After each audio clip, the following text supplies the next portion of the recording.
মা শুনুন না। হ্যাঁ বলছি, আপনার ছেলে বাজার থেকে একটা এঁচড় নিয়ে এসেছে, কিন্তু কিভাবে কাটতে হয় আমি জানি না। আপনি একটু চলুন না, কিভাবে কাটতে হয় আমাকে একটু শিখিয়ে দেবেন। হ্যাঁ ভগবান, তুমি এত বড় ধেরে একটা মেয়ে, সামান্য এঁচড় তুমি কাটতে পারো না? তা কি জন্য তোমার বাবা মা সাত তাড়াতাড়ি তোমার বিয়ে দিয়ে দিয়েছে? হ্যাঁ, একটা কাজ শিখতে পারোনি?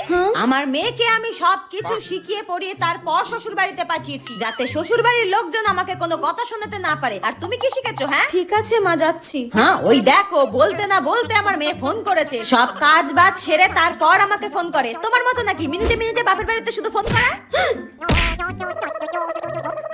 হ্যাঁ মা বল, কেমন আছিস? মা শাশুড়ি শুক্তো রান্না খেতে চেয়েছে, কিভাবে করব বলে দাও। শুক্তো কিভাবে করবি বলে দেবো? ঠিক আছে, তুই এখন রাখ, আমি তোকে পরে বলে দিচ্ছি।